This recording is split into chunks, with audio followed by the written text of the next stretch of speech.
Are you a woman in your 30s, 40s, 50s, maybe a stay-at-home mom, maybe a previous stay-at-home mom who feels like she's always changing careers, she's always looking for the next thing that will really fulfill her? Well, I want today's interview with Amy Freese of Empty Nexter to help show you that it's okay to keep reinventing yourself. Each phase of our life can be like chapters in a book. So often we feel like we have to have our one thing figured out by 30, and that's what we're going to do. But I want this interview to inspire you that you can go into something, even be successful at it, continue to be successful at it, and then still decide to change and focus on something else and be successful at that, and then still to decide to change again. And that's what Amy's story will show, because she went from stay-at-home mom to starting her own small sales business. And then she went from that to starting a women's group, and then a life coach, radio host, newspaper columnist. She just always had that urge to keep reinventing herself. And as somebody who has beat myself up in the past for not just choosing one path, I found her story refreshing. Hi, my name is Hannah, and after burning out over the age of 40, I decided to rediscover what I really wanted and reinvent myself to be who I really wanted to be. Along the way, I'm talking to other women in their late 30s, 40s, 50s, 60s, and beyond who have reinvented themselves to show me and you that no matter where you are, no matter what it seems like, you always have more options than you think. So welcome to She Reinvented. Today, she is a successful retirement coach. She helps women find meaning and purpose in retirement. But if you're not quite at that stage in your life, but you feel the need to constantly reinvent yourself, and I hope that today's interview with Amy will show you that you can keep reinventing yourself. You can go into business, you can go out of business, you can be a stay-at-home mom, you can then evolve from there. This is part one of my interview with Amy Freese, from stay-at-home mom to multiple career changes in your 30s, 40s, 50s, and beyond. So let's get into it. Welcome, Amy. Thank you so much for joining. And where are you joining from? Thank you, Hannah. I am joining you from Nashville, Tennessee. So you help people, you help women mainly find meaning and purpose, their second, third life in retirement. And you have had a really interesting, filled with events life. You were a stay-at-home mom, then you decided you didn't want to be a stay-at-home mom. You became a life coach. You did all these things. Take me back to a moment when, at the very, very beginning, before you retired, you were a stay-at-home mom and you were realizing this was not fulfilling to you. You felt that you were called to more. Walk me through going to the next stage, which was becoming a life coach and starting a women's group. Yes, for lack of time. So when I had my first child and I was living in downtown Chicago then, I chose to leave my traveling job, be with my bouncing baby boy. But soon after, about 3 or 4 months, not a lot of the women around me were staying home. They had chose to go back. And I had a friend who had just had a child as well. And I remember watching and listening to, it was a news program, a talk show, and women were sharing their stories about their,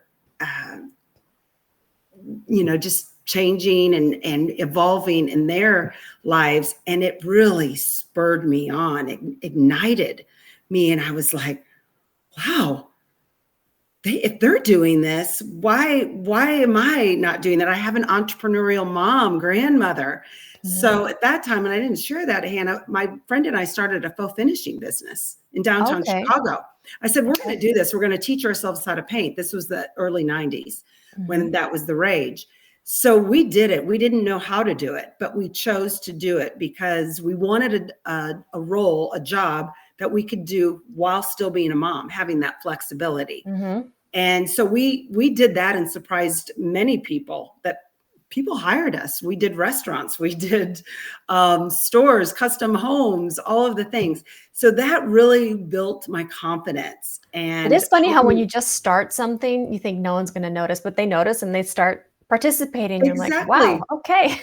Exactly. And it starts with believing in yourself, right? And you might not start out confident, but by stepping out of your comfort zone, learning something new, you become more confident in the process. Yeah. And you said that you had a traveling job before that. What was that? I was working out of the Apparel Center in downtown Chicago for designer Carol Little, Okay. out of LA, and I traveled. I had the Midwest territory, but it would also take me to LA and New York. So it was very glamorous and all of that kind of stuff. But I knew I didn't want to travel when I had my first child. Yeah. And so was it you who came up with this idea? Was it your friend or was it a It joint was idea? me, and she thought, actually, I had another idea. I know we don't have time. It was something else I wanted to do, scrapbooking. And she said, no one will hire you to do that. Put Okay. people's scrapbooks together. Yeah. And she doused my dreams, right there. She Oh. doused my dreams. However, I turned it back on her. And I said, I went home and I kind of wallowed around in that. And then I watched the news program. It was a very popular news program, Can that you we tell me all which loved. one it was? It was Oprah back in the Oh, 90s. Oprah. Okay. It was Okay. Oprah in the 90s, right? Okay. Yes. We all were Oprah. Yes. Yes. So I then spoke to her after listening to those women, and I said, okay, I won't do scrapbooks, but we're going to do this. We're going to faux finish. We're going to paint people's houses. She's like, no, we don't know how to paint. No one's going to hire us. We went on and had double-digit years doing that. I took that role to Atlanta. And so you also fuel other people that don't believe that they can do it. So Yeah. we have to step out, right? So how long did this business last? The faux- painting. the faux- That lasted for like double-digit years, 10 years. We both did it. Wow. Yes, we did that for a long time, but it did not fuel me. It did not fuel me. And that springboarded me into, I had really become interested, revisited my faith, and Can you tell me how that happened? Was that a specific moment or was it a gradual thing? I was invited to in the South, we do Bible studies, right? I'm a Yankee by birth, and that was foreign to me. But I said yes. I'd had my third child then, and I was like, sure, I can do that. I'm a Christian, all the things. So I went, and I felt hook, line, and sinker just to some of the truths that became relevant to me as a young mom and adult woman. And that's when my heart really started stirring for bigger things and connecting on a more deeper level with women.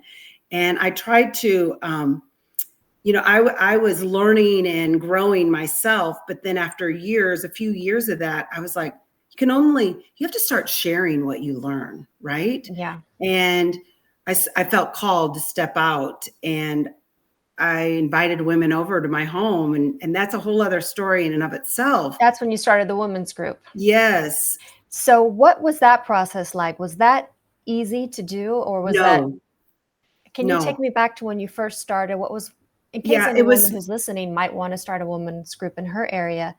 Yes. What was that process like? So the process was, and it was a timing issue. And I always say that it's not always your timing, it's the people in your life around you's timing that you also have to take in account for. My heart was stirring to step out, like I said. And I'd asked my husband if I could have some women over. He was working out of the house, and he said no.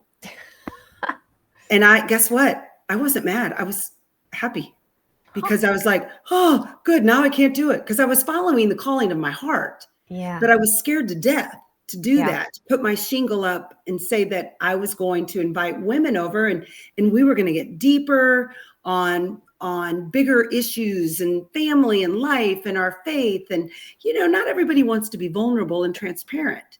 Takes somebody to draw that out of them. I guess, I felt called to do that, but he said no. And I felt relieved, because as much as I wanted to, I was like scared to death. Okay. So fast forward, I felt it. I couldn't, there comes a point in time where you can't deny it anymore, and you have to step out into obedience. So to your listeners, if you're feeling it, step out, do it scared, because you will be equipped. He doesn't call the equipped, he equips the called, right? Oh, yeah. I like that. So I then asked my husband again. I had already asked some girls. I kind of went behind his back. I'm going to be honest. I went behind his back to see if there would even be any takers, and there were. So I went and I said, "So what are you doing on Wednesday morning?" Da, da, da, da, da. And he's like, I said, "Well, I kind of invited a few women over," and he goes, "Well, I can go to the library, because he worked out of the home." And I was like, "Oh my gosh, he's saying yes. That means I have to." You have to do it now. So I did it. I just asked. I started with Who did you ask? How did you find these women? Yes, it was my youngest kindergartner's class, my third child. Okay. And other moms. Yes, other moms. And it was a neighbor gal, a couple. I kind of went out of my comfort zone too, asking a couple other gals that I didn't really know, but knew enough. And they said yes. So I just asked, "Hey, I'm inviting." What was the proposition that you said? Yeah, because sometimes that could be now in the. I think if you have something on your heart, people are going to pick it up on your passion. So I just said, "Hey, I'm going to have some women over. We're going to get together for an hour or so. We're going to talk about life, our family, not our family, like talk about our families, but just walk through motherhood, having school children, fill in the gaps, whatever it is. You could be, I want to talk about recipes. I want to talk about scrapbook, whatever. A support group, really. Yes, just something that's fueling your fire. It's a different answer, a different passion for everybody. And people will be attracted to that. So it started with 5 of us, and it grew to about 40. And we moved out of my home into the local, here YMCAs are big in the South. It was kind of crazy to me, but they are. So we moved to the local YMCA, and then we moved into like charity. We were doing mission work. We would talk heavy subjects. We would talk light. We were there to support each other. As women, there's a lot of things, illnesses that come up at different stages, things with our kids. And it truly was a great support. Can I ask, were you also working at this time? No, that was it. Well, I was doing that. And then leading that women's group then segued me into becoming a certified life coach. Okay. So that was what inspired you. Yeah. It's springboarded. Nice. And so I was doing the coaching. And then as I was sharing, I became a host of an internet radio show, pre-podcast. Now, this is interesting. What year was this? This would have been 2011 or 2012. So I know, crazy. Back when we were calling them internet radio shows instead of podcasts. I love this. And it was called Design Her Living. Yes. So tell me how this started. So there was a woman in our community that she was bringing people together to different podcast radio show hosts and on different subjects. Hers was actually, crazily enough, was on retirement, the second half of your life or something. So she's about 10, 15 years older than me. Okay. And then there were some various, and I watched her and I heard her, and I was like, I need to meet her. So I went to a community. It was a networking event that I knew she was going to be speaking at. And I went up, again, getting out of your comfort zone, putting yourself out there. So I spoke with her, and then I probably sent her an email. I maybe sent her a letter. 2012, I can't, Pigeon, carrier pigeon. I made a connection with her, and she responded. It wasn't, right after she received it, but maybe a couple months. And so she was in Nashville where you were. Oh yeah. She was in Nashville, in the same area, and went in and spoke with her. And she's like, I would love for you to have a spot. And I was like, okay, I have no idea how to do this, what to do, but I'll do it. And so I would have various life coaches on, authors. I spoke with some amazing authors that have bestsellers that are on the circuit of speaking and all of that. Are there recordings of this anywhere online? There are a couple, but they were working with a production out of LA that I think went under, and a lot of that stuff, but I do have some saved, but I don't know if you can necessarily Google it. I think maybe on the Internet Archive somewhere. Yeah. And yes. And so I did that internet radio show. I did that internet host show. And I also was writing a column. as well. I was doing 2 columns. So I was working like a How crazy did that woman. start? How did the column start? Again, networking. I love to write, and it was a local magazine and a local internet magazine in our area. And I just reached out and just made the connection. And I have 3 kids in the community. It's not huge. Well, it's large. It's, Nashville, outside of Nashville.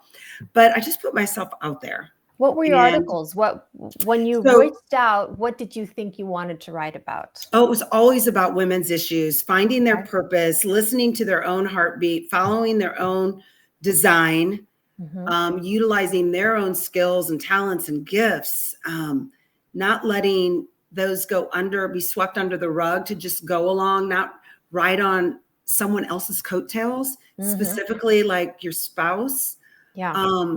If you have a dream, if you have a desire.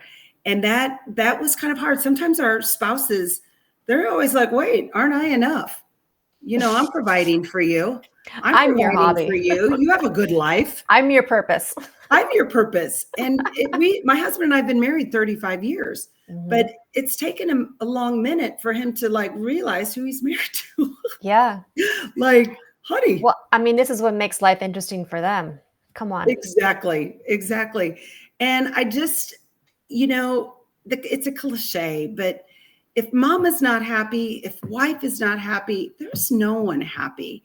And the only person that can make us as women happy is if we are true to what our heart is telling us. And I'm very, very passionate about this. Yeah. Because I've walked it and I've had to fight for it.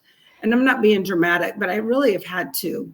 Yeah. So you had Design Her Living, this show, and then you told me you had a screw it moment where you were just kind of fed up. Now, does this lead to one, at some point you kind of burnt out around 2007?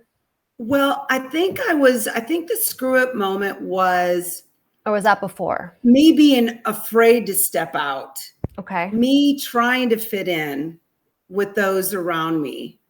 I played tennis for a season, but realized, no, I like that, but that's not what I wanted my life to be. And that's not a problem. If that gives women joy and identity, that's great. I applaud them, but it just wasn't for me. So I just said, I said, screw it. I'm just going to be me and step out and stop trying to fit in. Yes. And so when you had that screw it moment, was it then after that you started the Design Her Living? Yes, the internet radio show, the writing, the coaching. So at that point, at that screw it moment, did you have to break up friendships? Was there anything dramatic, or was it not that dramatic? Friendships did not break up. Okay. However, I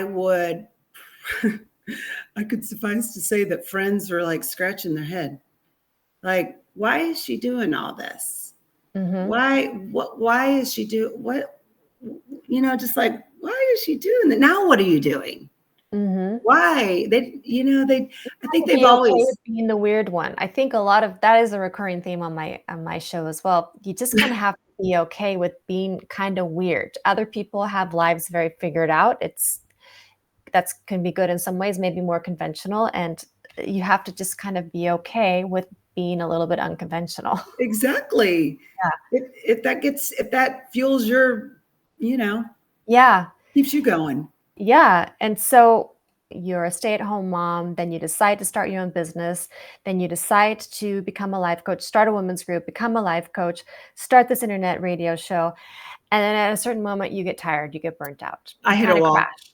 Yeah. I needed to be replenished, refreshed.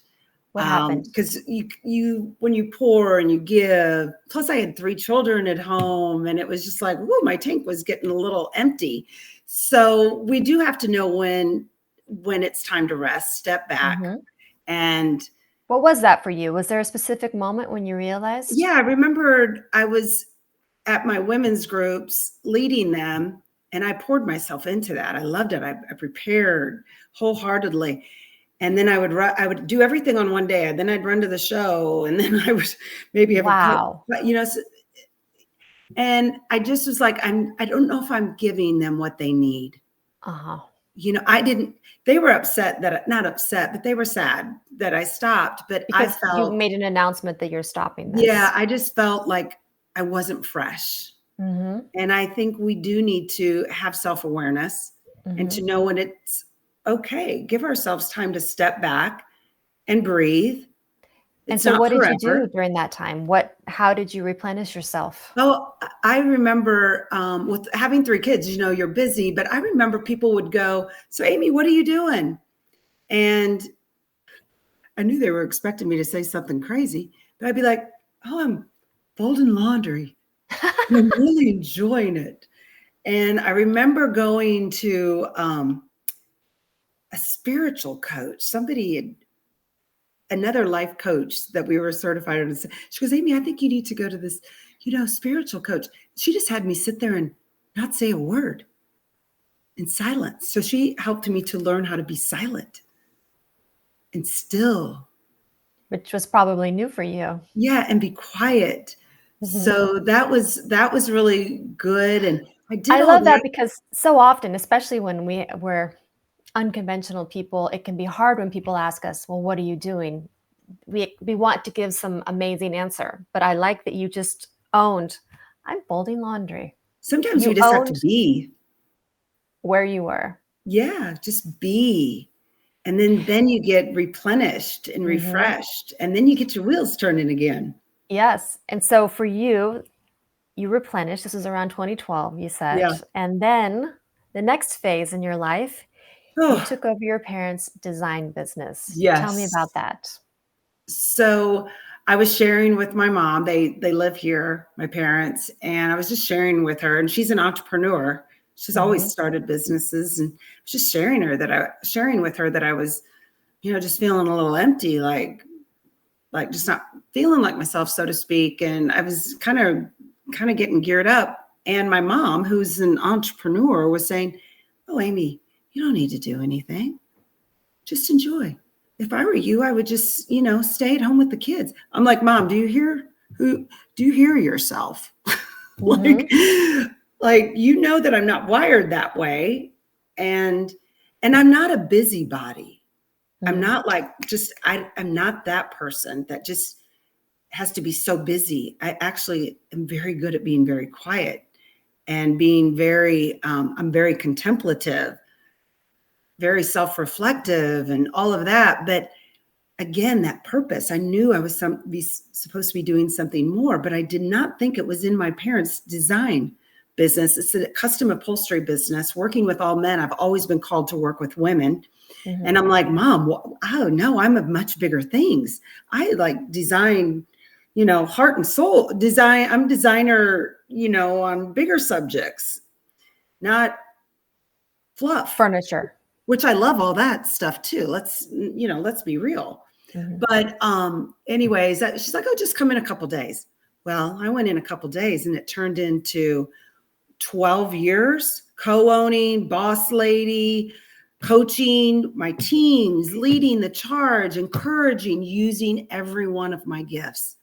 And Wow. design was in there, the color, coming from my fashion days, right? Everything was there. It just happened to be in a messy environment because, when you're creating stuff, it creates messes. And it was a lot of men. We do have some Mhm. women now. They came on board. I was like, "We're bringing the women in." But I loved it. It was really challenging and stressful. What was your But role in the company? so I led all the design projects. We have restaurants, hotels, the designers here for a lot of celebrities here. The stories are crazy that the people I've worked with, that I never, like Kathy Lee Gifford. I mean, Wow. that's just Like one. designing her furniture or Yes, something. yes, Wow. yes. I mean, just stuff like that. But that's just name dropping, but just to kind of give you an idea, I it's mean, like, it's yeah, yeah. gives you an But idea. we're in Nashville. I mean, there's so many people and we treat them like people. But Mhm, I was in lead of design projects, um, all the customer service, the teams. I knew all the projects that were going in and out of the doors.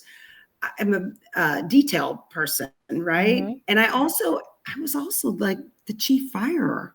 Um, like if people weren't stepping up, I gave them every opportunity. I role Mhm. played with them and gave them, modifications when working with customers and clients.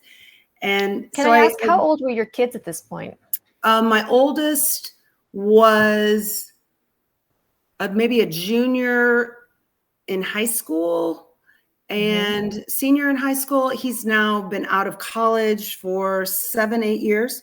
My oldest is 30. So my youngest was elementary school. So they were kids. Oh, You yeah. had to be a mom. You had to be a mom and do this. Yes. You didn't really have any experience leading teams. I mean, you didn't have experience doing this role. How were you able to learn? Or what I resources think it did you goes use? back. I think it goes back to my childhood. I was class president, of my class for 4 years. I was, I led kind of I was from a very small school, so I could do everything, right? We had to do everything Mhm. because there was nobody else to do it. Student council. I was a district representative. It's always been there. I've always Yeah. been leading. When I was in the fashion industry, I was leading groups of women and teaching them about the line of clothes and encouraging them to sell, our designs. So that takes, motivation Mhm. and bringing the team together for a unified effort, I guess, right? So So you're just your whole life, you're just used to everything. kind of going into places, groups, and kind of leading them and getting them Yes. to get together around a common goal. That Common seems like a goal. very natural, that's just the way you Yeah. are. That's The way I was designed, the way wired. you were Yes. designed. But now you get to a point in your story where you retire. And then all of these fun projects, you're constantly, it sounds like, jumping from one leadership role to another, creating groups, getting people to work on projects, and then you retire. Why did you retire? Take me to that moment and what happened. So my retirement was chosen. My role, it called for very hands-on, being there Mhm. and seeing the project from start to finish, making sure that the teams were, doing that. And I took a lot of pride in that. I wanted to be there, but my husband had different ideas about how he wanted to live out his. He was able to kind of pick up and go. And a Mhm. lot of times I was like, I can't, got this big project. And it just got to a point where that was causing more stress than was needed. And it also came at a time when another one of my family members was ready to dial down his stress of travel. He's got the 3 small kids because it's a Mhm. family business. I worked with my brothers. I mean, the whole thing. Mhm. Um, and so the timing was right for him to come in and for me to leave. Okay. I loved what I did, but I was okay to like walk away from some of that stress and Mhm. having, I needed to be following and doing what my husband wanted and worked so hard for. So Mhm. I chose and I was like, I'm fine. I'm good. I'm great. I can do this. I've transitioned well in other seasons. And I had the honeymoon phase for a while. Mhm. And What then, was that first phase like? I mean, when you discussed with your husband, you probably discussed doing things together, like maybe we'll go to Rome, yeah, I don't know if you had plans together. well, What was the it, discussion versus reality? yeah, it was a lot of travel that he had in mind, and he wanted to snowbird in Florida. And I just went through on an education video today the 5 stages of retirement. Oh, And yeah, so take me through your 5 stages of retirement. That's the end of this interview so far. If you want to watch the other half of this interview or see how another woman reinvented herself over the age of 35, you can click on this next video here or on the playlist there or in the description box below. And please let me know, how would you reinvent yourself? Please write your answer in the comments below. And if you like this video, the #1 way that you can say thanks to me is to hit the subscribe button and then hit the thumbs up button for this video.